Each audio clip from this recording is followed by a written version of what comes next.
Gracias por estar de regreso con nosotros en Foro Cristiano. Tal vez no. Ok, gracias, Manuelito. Conversando, como les anunciamos, con el reverendo Miguel Ángel Casco, a quien le damos la más cordial de las bienvenidas, reverendo. Gracias, hermano, por la invitación, y aquí estamos de nuevo compartiendo en este día especial para nuestro pueblo. Sí, nosotros siempre tenemos que agradecerle porque casi nunca el reverendo Casco nos dice no puedo, a excepción de cuando cuando le planteamos una fecha que ya tiene ocupación ahí, compromiso, sí. Entonces, estamos, como dice usted, en una fecha histórica en Nicaragua, 10 de enero, que nos lleva al 10 de enero de 1978, cuando fue asesinado en una de las calles de Managua el doctor Pedro Joaquín Chamorro Cardenal, hijo y nieto de los dos Pedro Joaquín Chamorro, que habían venido haciendo oposición a Somoza, ¿no?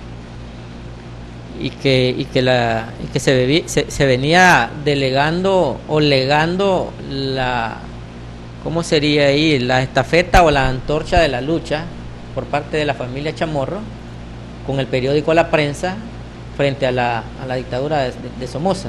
Pero yo quiero comenzar por un punto bastante personal. Miguel Ángel Casco González, 10 de enero de 1978. ¿Dónde estaba? ¿Cómo recibió la noticia? ¿Qué se recuerda de eso? Efectivamente, para esa fecha, sí, me encontraba viviendo aquí cerca, en el barrio Monseñor Lescano. Ya. Y estaba escuchando las noticias, no recuerdo por qué emisora, y me trasladé al lugar de los hechos. Ya no pude ver el cuerpo del doctor Chamorro, pero sí el carro y todo la muestra de sangre que quedó en la destrucción del vehículo, producto de las balas de las escopetas.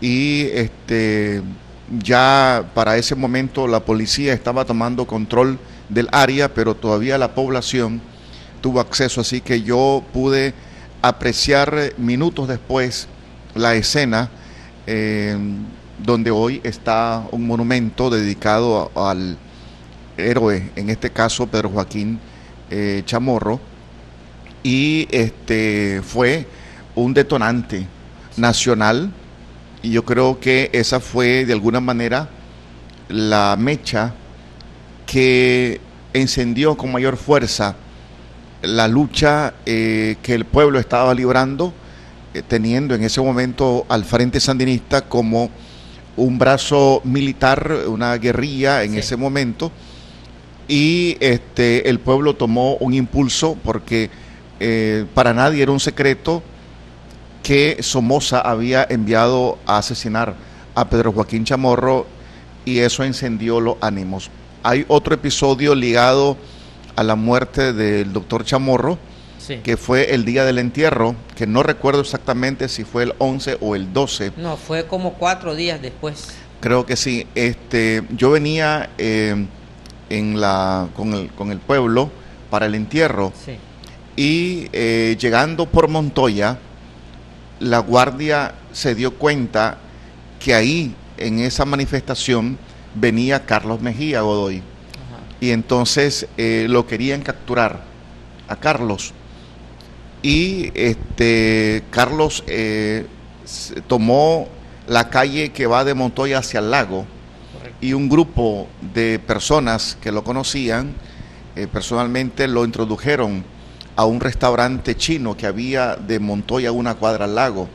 Yo también me introduje sin que a mí me estuvieran persiguiendo, pero entré con ese grupo donde estaba Carlos Mejía Godoy, ahí en ese lugar, y tuve el honor de ver personalmente a Carlos. Yo no lo conocía personalmente, en esa situación donde miles y miles de nicaragüenses se volcaron a las calles al entierro de Pedro Joaquín Chamorro. Creo que ese fue un hecho histórico, y es por eso también, y en reconocimiento a la causa importantísima del doctor Chamorro, que el Frente Sandinista, cuando se da el proceso de la elaboración constitucional en el primer Consejo de Estado, se establece que la fecha para la toma de posesión de los presidentes en Nicaragua sería el 10 de enero. O sea, correcto, es en honor a ese martirio de Pedro Joaquín Chamorro, a esa fecha emblemable que los 10 de enero en Nicaragua se da la toma de posesión y no en otra fecha.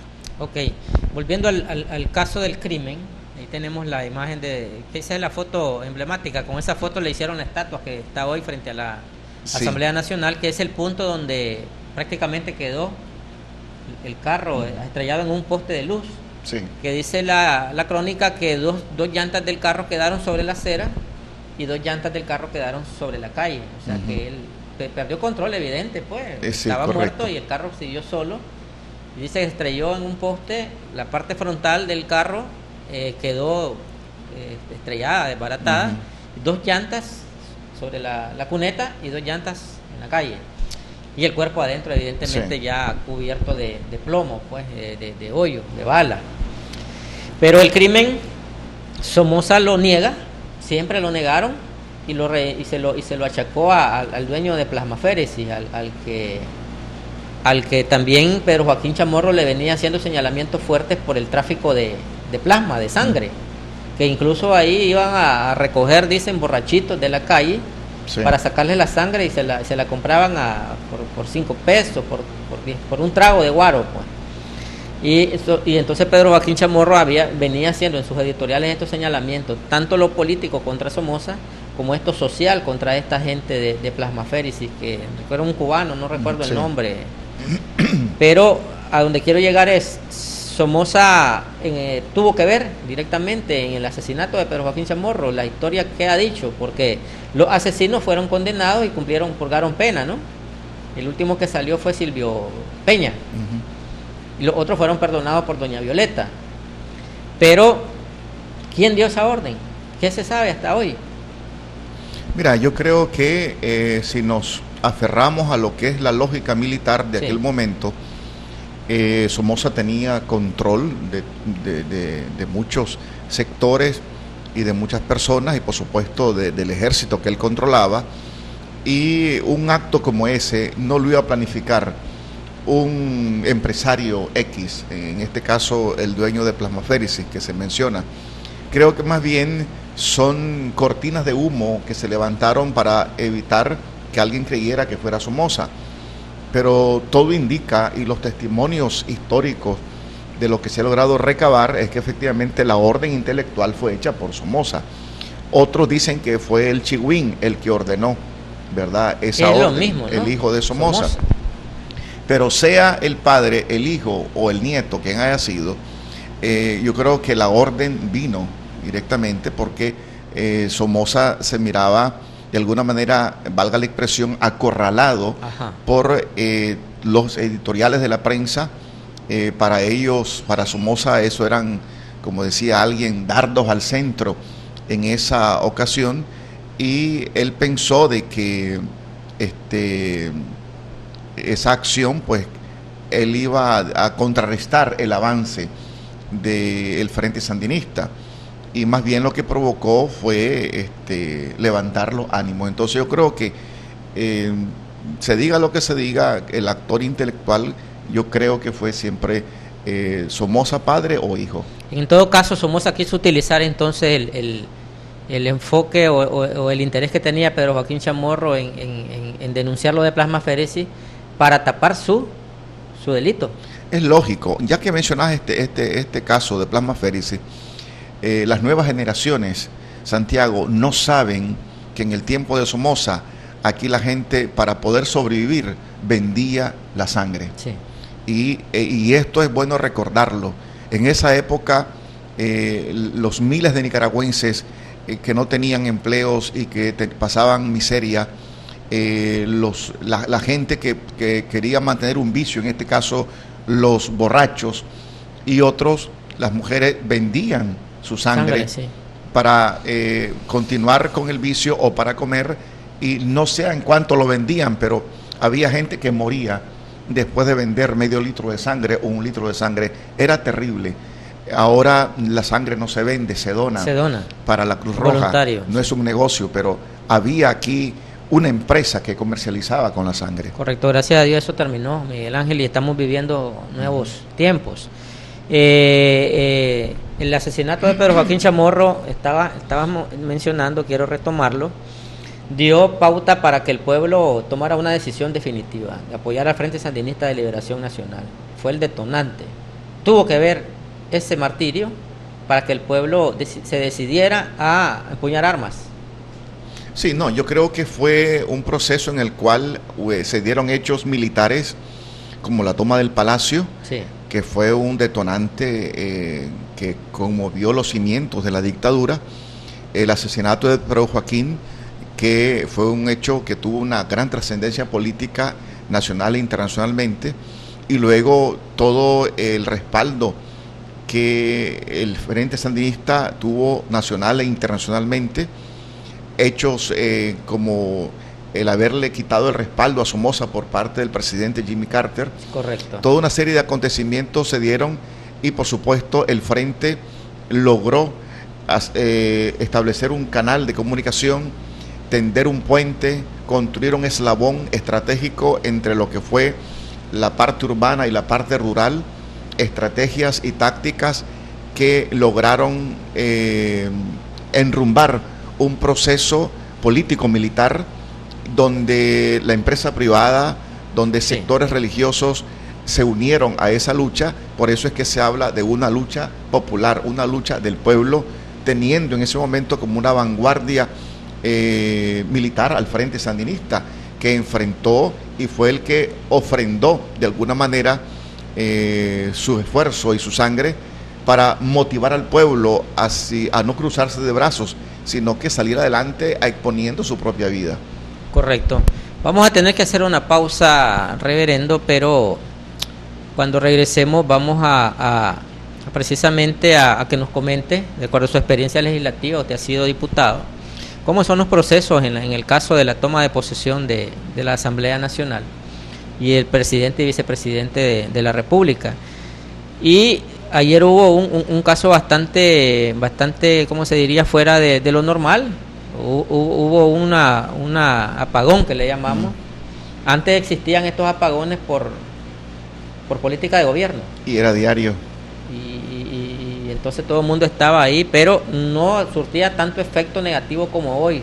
Sentimos que estamos pasando a una era distinta, que es lo que queremos comentar con el reverendo cuando regresemos de la pausa. Pero quedamos claros, 10 de enero ya quedó en una fecha que es indiscutible para todos los nicaragüenses. Nadie dice el 10 de enero no se puede celebrar del bando que estemos a la fecha, ¿no?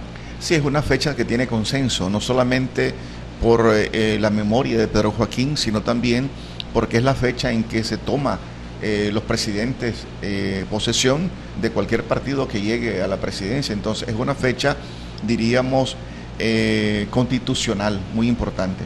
Bueno, después de la pausa seguimos conversando con el reverendo Miguel Ángel Casco González. Ya volvemos. De regreso conversando con el reverendo Miguel Ángel Casco González, reconocido líder de la Iglesia Evangélica, presidente de la coordinadora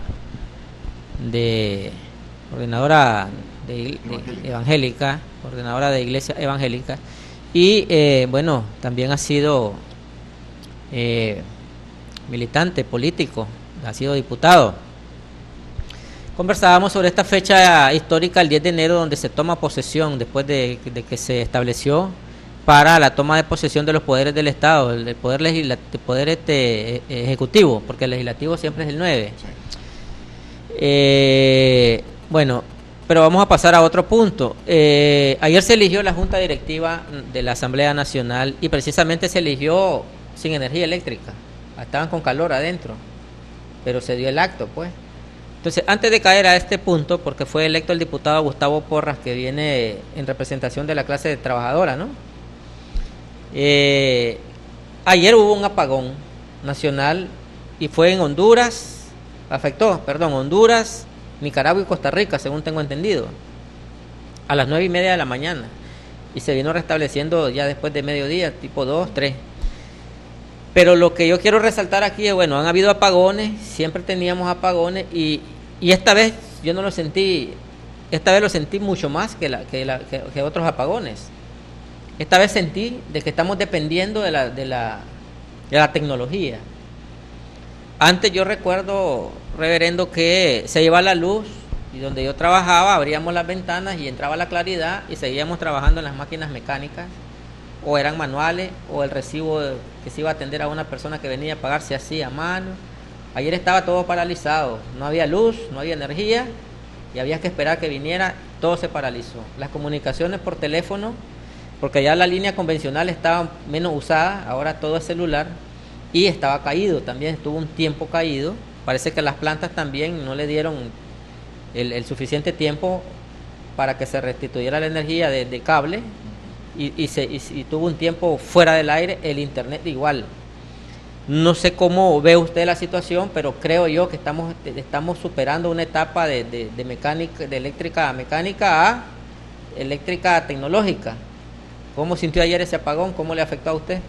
Mira, yo no lo percibí porque estaba haciendo algunas gestiones fuera de la oficina, fuera de la casa, pero sí escuché los comentarios y creo que esto nos deja, yo diría, 3 lecciones así rápidamente. Sí.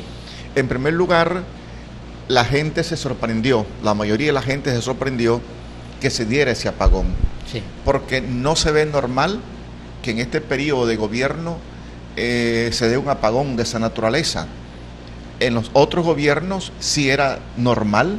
Era una política. Era una política de apagones, la gente más bien se asustaba cuando había luz. Sí.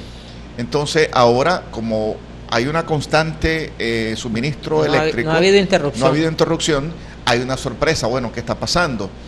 Lógicamente se dio la información que los fuertes vientos que estaban azotando toda la parte del Pacífico, incluyendo la región de Honduras, El Salvador, hizo que colapsara las líneas de interconexión centroamericana y esto provocó un apagón casi en toda la región. Pero el otro elemento es la previsión. Creo que lo que se produjo ayer debe de encender un bombillo de previsión ante aquellas instituciones altamente, diríamos, de gran emergencia, de necesidad. Sí. Es decir, está bien estar contentos y seguros de que tenemos energía, pero también prever que puede colapsar en cualquier momento. Claro, son cables que se pueden interrumpir. Y tener una previsión en aquellas instituciones donde no puede fallar la energía. Por otro lado, creo que queda en evidencia que cada vez los seres humanos somos rehenes de la tecnología. Sí. No podemos avanzar si no está la energía. La energía es fundamental. Ya no está la máquina mecánica. Si son en el museo, pero no en las oficinas. Aunque yo he visto, y sin hacer propaganda, pues algunas marcas de máquinas Olimpia en algún lugar ahí, mecánicas todavía, cuando todavía en la oficina no tiene un proceso tecnológico. Pero ya cualquier cosa que sucede se le echa la culpa al sistema. Dice, se cayó el sistema. No podemos hacer esto porque no tenemos sistema en la computadora. Somos rehenes de la computadora. Hay otros que son rehenes del teléfono. Santiago, es preocupante. Hay personas que no pueden hacer nada si no tienen celular. Sí. Incluso ya hay gente que ni para comer apaga el celular. Otros ni en las iglesias lo apagan. Sí. Hay una dependencia casi absoluta del celular. Y un científico, que no recuerdo su nombre ahorita, expresó que su gran preocupación como científico es que llegue un momento en que la tecnología rebase el conocimiento humano y la robótica sea la que tome control de la humanidad, donde ya la conciencia humana no pueda competir con la tecnología que él mismo creó, ya sea que se cruce de brazos o que rebase el sistema. Creo que estos son pequeños indicadores donde, por muy avanzada que esté la tecnología, tenemos que tener a mano las herramientas humanas que nos permitan mantener funcionando el sistema, que no se caiga el sistema, que funcione. Y que no se caiga el sistema también en la familia, Miguel Ángel, porque sucede en la familia. Se ha venido insistiendo mucho en esto, que van a visitar a la abuelita, va papá, mamá, y niña y niño, en el ejemplo común. Van a visitar a la abuelita, pero los 4 llegan, la saludan y se ponen. Y la abuelita sentada en una esquinita y todos ellos aquí, haciendo esto. Y están visitando a la abuelita. Luego se les llegó el tiempo, miran el reloj, ya se tienen que ir, se despidieron de la abuelita y se fueron. Sí, no. Entonces No, también está ahí me gusta ese término, ¿no? Estamos dependiendo y estamos... Las familias y la sociedad misma está siendo fraccionada y afectada enormemente. Yo creo que todavía no tenemos idea de todos los alcances negativos que la dependencia en los celulares están generando y van a generar. Yo he estado en reuniones, incluso familiares, donde hay 4 o 5 personas en una reunión y hay 4 que están con el teléfono.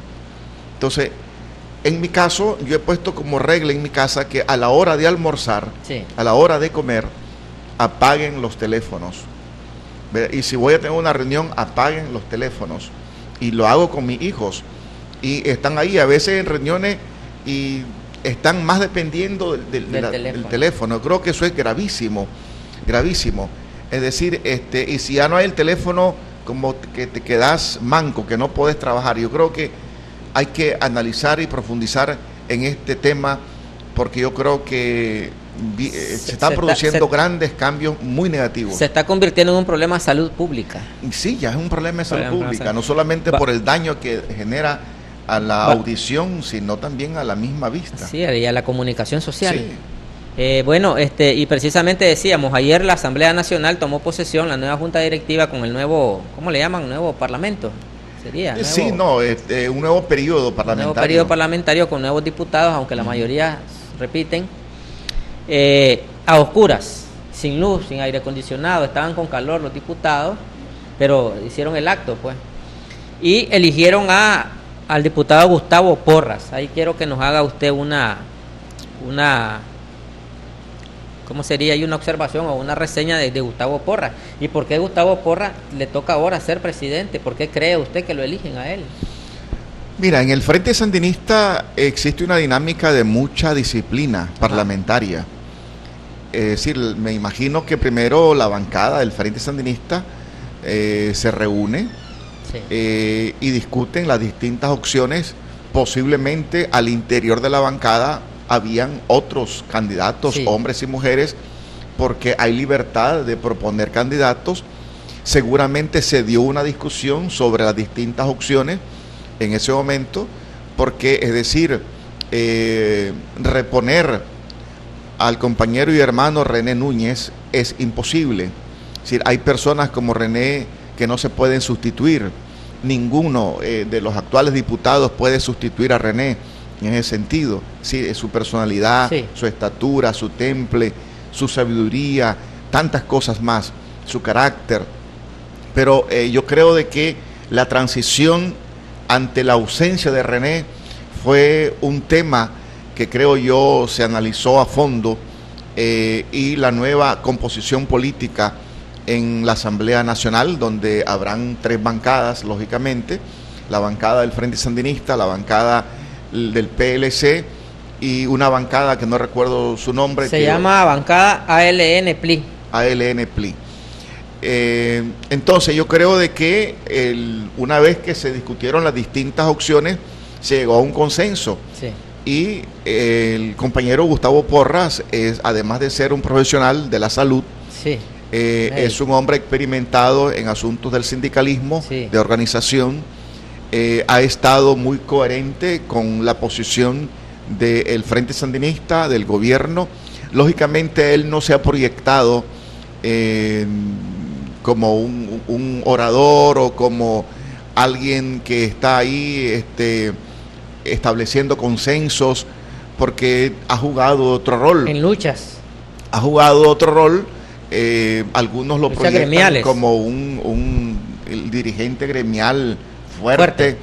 En que se comenta que ha entrado en contradicciones con otros líderes gremiales. Sí. Pero bueno, él como diputado de la Asamblea Nacional, sí, tenía también derechos, al igual que el resto de diputados. Correcto.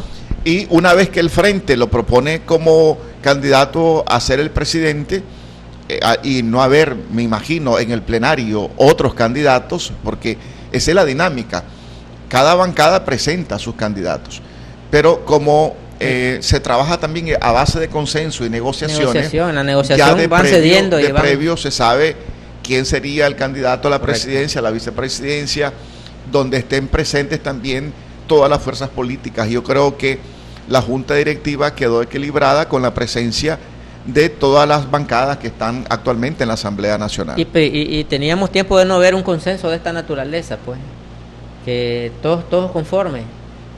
Incluso sandinistas apoyaron mociones o propuestas de liberales, como el caso de Edwin Castro, que apoyó la propuesta para ser miembro de la presidenta del PLC, y cosas así. Pero antes de ir a la pausa, quiero ver qué sabe usted de lo siguiente.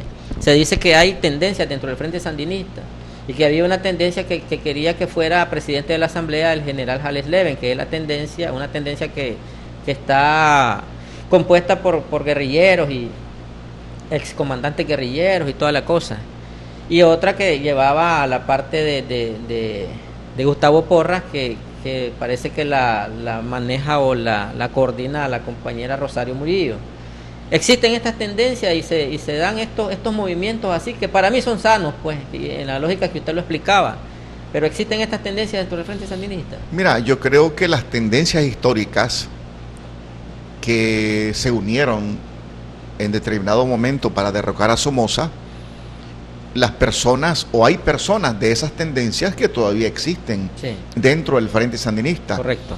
Pero que ya no se proyectan como terceristas, proletarios o qué sé yo, sino que eso quedó como una referencia histórica. Sí.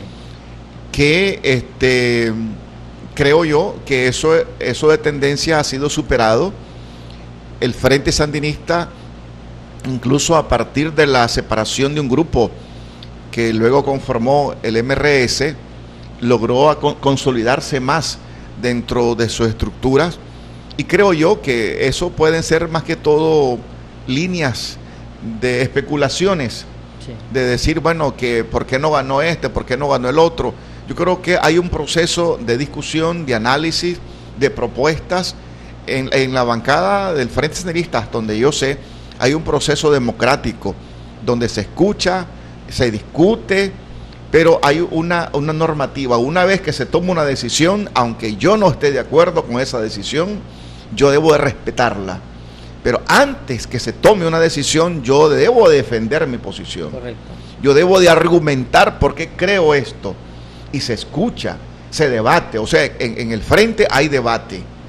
Y una vez que se toma una decisión, se respeta. Eso se llama una actitud de disciplina partidaria. Y eso es lo que al Frente Sandinista lo ha llevado donde está, que considero yo, la disciplina de su militancia. Sin disciplina no puede haber existido el Frente Sandinista que existe hoy, que después de 1990, que prácticamente quedó solo con sus verdaderos militantes, y después del 96, que quedó con menos verdaderos militantes, al salir esta parte de los intelectuales, le digo yo, los intelectuales, ahí se fueron los cantantes, los poetas, se fueron, que es el MRS, después de sufrir este bajón, llegar a obtener el poder como lo ha mantenido y con ese nivel de aceptación popular, pues se llama a base de disciplina y mística. Es correcto. Vamos a hacer la pausa que corresponde y al regresar vamos a preguntarle al exdiputado reverendo Casco que nos explique cómo es el proceso de ¿cómo se llama? Cuando el presidente asume la presidencia, el presidente y la vicepresidenta, y el rol que juegan las delegaciones que vienen a visitar, las delegaciones de los otros países y los otros estados. Regresamos. De regreso en Foro Cristiano, ya en la parte final del programa, y queremos aprovechar el corto tiempo que tenemos, reverendo, para que nos explique cómo se da el acto, qué hay, cuál es el sistema de protocolo ahí, para que el presidente, porque ya está acreditado por el Consejo Supremo Electoral, pero todavía, a excepción de que él es presidente, ¿verdad? no es presidente, es presidente ya acreditado, electo y acreditado, pero no ha asumido el poder, lo asume hasta hoy por la noche, por la tarde. ¿Cómo es ese proceso? Bueno, es un proceso, como bien señalabas, que está dentro de un marco de protocolo, Sí. Donde hoy se dará lo que se conoce como la juramentación y la toma de posesión. Juramentación que la realiza el presidente de la Asamblea Nacional según nuestro protocolo nicaragüense. Es por eso que era importante que ayer, sin energía o con energía, se eligiera la Junta Directiva porque de la Asamblea Nacional, donde el presidente de la Asamblea, en una sesión de la Asamblea, Sí. se juramenta al presidente. Sí, Y el presidente, en una sesión de la Asamblea, toma posesión. O sea, correcto. Hoy se abre el protocolo con una sesión de la Asamblea. El presidente de la Asamblea abre la sesión con quórum completo. Correcto. Y entonces se abre ese proceso, se juramenta y toma posesión el presidente. Hay actos protocolarios donde en ese mismo acto el presidente habla y los invitados hablan. Sí. Pero en el periodo anterior, y me imagino que se va a seguir con ese protocolo, se cierra la sesión. El presidente de la Asamblea Nacional cierra la sesión y se abre otro acto. Sí. Ya más político, menos protocolario, Correcto. donde hablan los invitados que el presidente nicaragüense en ese momento haya decidido que hablen. Entonces, el presidente el acto culminante de la ceremonia de toma de posesión, que así está establecido, ceremonia de toma de posesión, es la imposición de la banda presidencial. Correcto. Una vez que se ha impuesto, la banda presidencial ya queda electo. En posesión del Ya cargo. queda en posesión de su cargo, aunque sea el mismo presidente. Pero es una transición de protocolo que cuando se abre la sesión, en ese momento, el presidente Daniel Ortega no es presidente. A él se le vence el día de hoy. Se le vence el día de hoy una vez que se abra la sesión. Sí. Se abre la sesión, él es el candidato presidente electo que va a tomar posesión. Y eso por 30, 40 minutos. Entonces, en ese tiempo es el presidente de la Asamblea, porque tiene la banda. Sí, el que tiene la banda, el que hace la imposición. En esos minutos, en esos 30 minutos, media 40 hora. minutos. Entonces, puede ser que ahora se modifique el acto. Yo no tengo información directa, pero lo que manejo es que van a haber dos actos, un acto de protocolo y un acto político más amplio. Entonces, veremos qué sucede. Luego se establece que los invitados especiales, los diputados, los poderes del Estado, el cuerpo diplomático pasen saludando al presidente electo, correcto, presidente y vicepresidente. Esa es la costumbre. Esa es la costumbre que se pasa, se le da la mano, el presidente decide a quién abrazar y a quién no. Eso dependerá del nivel de afinidad que correcto establezca. Yo recuerdo que para la toma de posesión anterior, cuando yo pasé a saludarlo, entonces él me saludó y me abrazó a la vez. Entonces, esa es parte de la decisión personal, pero se estila eso de que las delegaciones pasan, pero también el cuerpo diplomático, los poderes del Estado, los diputados, todos pasan saludándolo, y una vez que se termina eso, ya después se comienza otro acto más público. Reverendo, tal vez nos ayuda brevemente, ¿qué importancia tienen las delegaciones de los países? Porque muchos se dicen, bueno, no viene el rey de España, entonces el rey de España está tomando como bajándole el nivel al acto de toma de posesión, por ejemplo, ¿no? Y no viene el presidente tal, entonces este presidente decidió que no es de importancia. Pero ¿cuál es el rol que juega aquí la representación? Mira, en la diplomacia internacional, las delegaciones de gobierno o de Estado juegan un rol importante. Es el Estado el que está presente, no la persona. Sí. Es decir, si el presidente Obama, por ejemplo, no está presente y está presente su embajadora, es la nación de los Estados Unidos la que está presente en el acto, no la persona. Correcto. Por ejemplo, el Papa no puede venir, pero envía al nuncio apostólico para Centroamérica, que vino ayer, y estará presente ahí el Estado Vaticano, no la persona. Correcto. O sea, en el protocolo internacional, los estados trascienden. Yo represento a la nación, yo represento al Estado. Viene con esa investidura. Es con esa investidura, ya sea vicepresidente, sea embajador o sea un delegado oficial, en este caso como el Vaticano, sí, que manda al nuncio, porque el Estado Vaticano tiene relaciones diplomáticas con Nicaragua. El Estado nicaragüense tiene un embajador en el Vaticano. Sí. Y el Estado del Vaticano tiene un embajador en Nicaragua, que es el nuncio Fortunatus. Entonces, eso hace que es la presencia del Estado, no el individuo. Entonces, los Estados Unidos estarán presentes hoy a través de su representante, que en este caso es la embajadora nombrada oficialmente. Si la embajadora no puede llegar a ese acto si no la nombra el presidente Obama. Correcto. Tiene que haber recibido la investidura de la representación del presidente para que ella venga a ese acto, además de ser embajadora. Ahora, todos son por invitación, nadie viene por su cuenta. No, todos son invitados. Todos son invitados. La costumbre es que se invita a todos los países. Pienso que sí, miembros, digamos, de la ONU, por ejemplo. Sí, no, yo creo de que las delegaciones que han venido están representando a los continentes. Todos los continentes del hemisferio están presentes. Unos a nivel de delegaciones, sí, otro a nivel de representantes, otro a nivel de gobierno, pero todos los continentes del universo están presentes hoy en la toma de posesión del presidente Daniel Ortega y la compañera Rosario Murillo. Bueno, reverendo, el tiempo siempre es cruel. Siempre nos queda cosas que platicar y nos quedamos cortos con el tiempo. Es importante que los televidentes queden con ganas y que no se aburran. Entonces vamos a invitarlo en otra ocasión al reverendo para que con otros temas. Sí, hay que ver, hay que estar pendiente. Nos quedaron temas de la coordinadora, que sí, está haciendo la coordinadora, sí, pero pronto vamos a volver. Vamos a tener otro espacio y vamos a estar pendientes del mensaje del presidente. Correcto, está claro, sí.